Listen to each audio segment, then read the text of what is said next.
Ayos.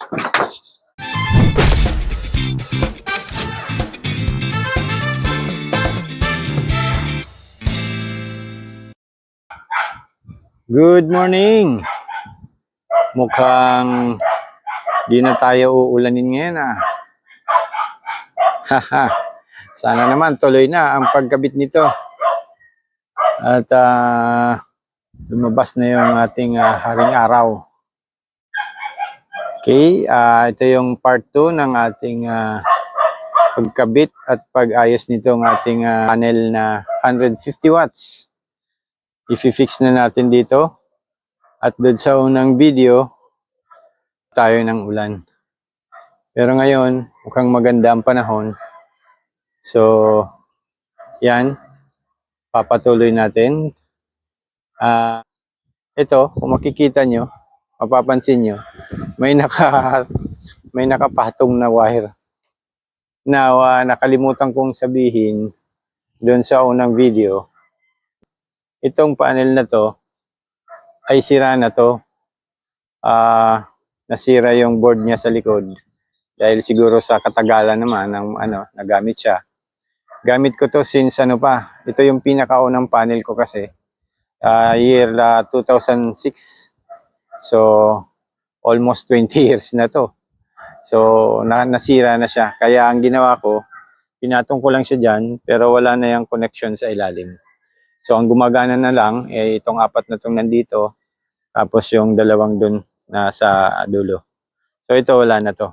Kaya kapansin nyo, pagkasabihin nyo, ay mali kasi may nakapatong na wire. So, matatakpan yung mga cells natin. Pero ano yan, sira na kasi yan, kaya ganyan. Medyo kinulang tayo sa length ng cable, kaya sa ibabaw ko na nilagay kasi kung sa ilalim, may ipit siya. Kaya ganyan. So siguro, i-fix na natin to kasi baka mamaya na naman ay umulan na naman. Para matapos na tayo dito sa taas. Then later, in the future, i-take up natin yung paano ko kinonect tong mga panels na to na 150 watts dito sa kanila. Paano yung ginawa kong connection na sinasabi kong series and parallel connections sa panel. So, i-discuss natin yan para malaman nyo at magkaroon din kayo ng idea kung paano ang paggawa at pag-connect. So, subscribe na lang po kayo dyan para ma-notify kayo pag labas ng mga videos natin in the future. Okay, maraming salamat at kunin natin yung mga naiwan na ibang tools sa baba. Wait.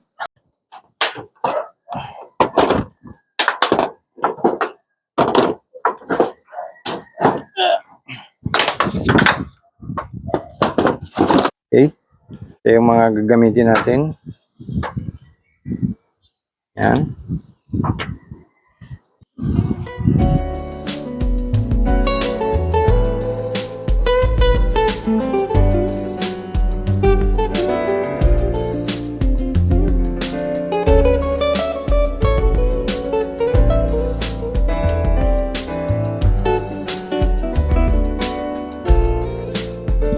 So yan, kung makikita nyo,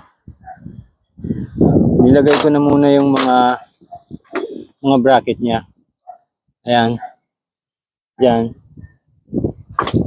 Nilagay ko na muna. Ito yung isa. At dito naman yung isa. And yung sa dulo. So, ganyan lang ang pagkabit. At dapat may bulkasil na yan pinasabayan ko na yan ng bulkasil kasi mamaya ito, di mo na yan malalagyan pag naikabit mo na. Tatanggalin mo na naman. So meron na yan bulkasil para hindi pumasok yung tubig sa baba. Then sunod dyan, kakabit natin yung itong mga bracket niya. Ito, kakabit natin yan dito. Ilalagay yan dyan. Tulad halimbawa nito. Tulad halimbawa niyan, ganyan. Ganyan yung mangyayaring example. Ito ay bato pang double clip yan. Ganyan lang. Ganyan.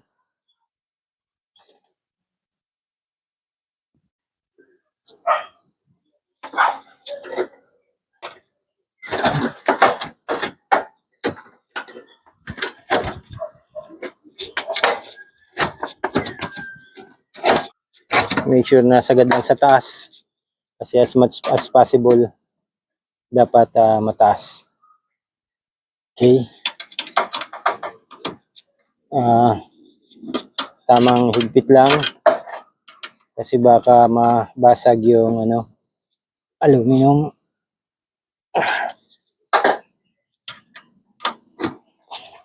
Okay. Kung mapapansin nyo, marami ng bulkasil tong bubong natin. Ganyan talaga pag nagsusolar. May mga tinatawag tayong trial and error. Kaya yan, ganyan yung result. Anyway, kahit ganyan yan, wala namang tulo yan sa baba. Dahil pinapasiguro naman natin. So yan. Ito nga, sabi ko, wala tayong choice kasi magagastos pa tayo kung gagawa tayo ng another panel railing para may angat siya. So no choice tayo, kaya ito na lang. Kasi dapat naka 45 degrees ito na nakaangat sa pero dahil ito lang yung available na mga railing sa market, so dito lang tayo magtsatsaga. Anyways, may pintura naman yung natin,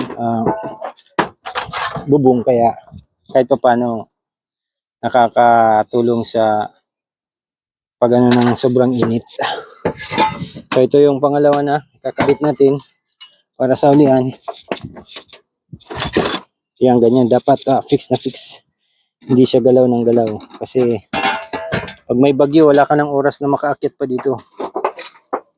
So na yan, bahala na siya sa buhay niya kung tatagal siya o hindi. So dito lagay muna natin to ganyan, konti lang kasi papasok natin tong railing. Ganon din ang gagawin natin yan sa kabila.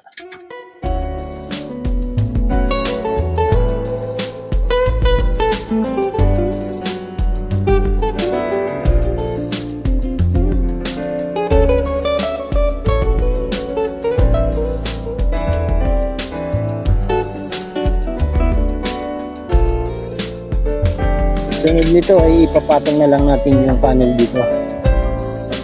Yan, yan.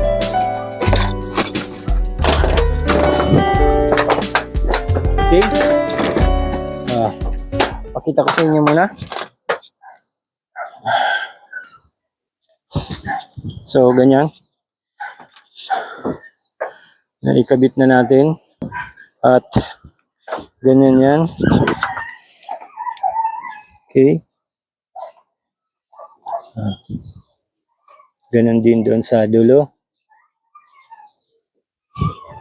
Ganyan po ang pagkabit. At ito ay ganyan din. Okay. So, next is the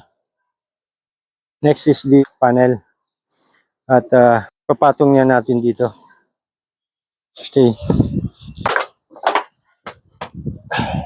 By the way, hindi ko na ito tinanggal. Kasi di naman kailangan, hindi naman siya maapektuhan.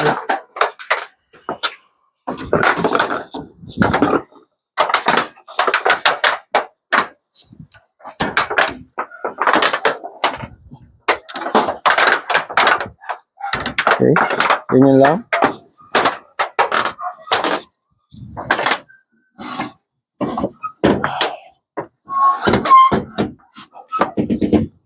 Ayos. Ito, lalagay natin dito yan. Nakaganyan din yan. Clip natin yan ng ganyan. Okay. Or baliktad ata ito ah. Baliktad.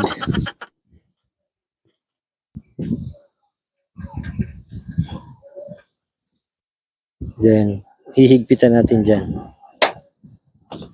Again, wala tayong ano. Ito lang. Mano-mano lang.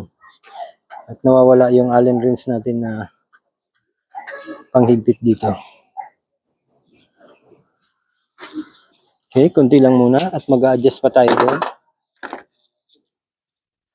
Baliktad din.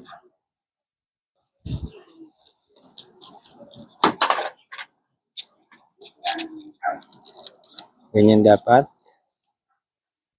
Ganyan din yung gagawin natin doon. So, yan. Tapos na po. At ganyan yung pagkakabit niyan. Okay.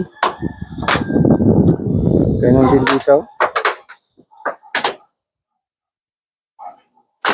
And then, sa dulo. So, itapos natin ng less than 45 minutes. Yan. Okay na siya. Wala na tayong problema dyan.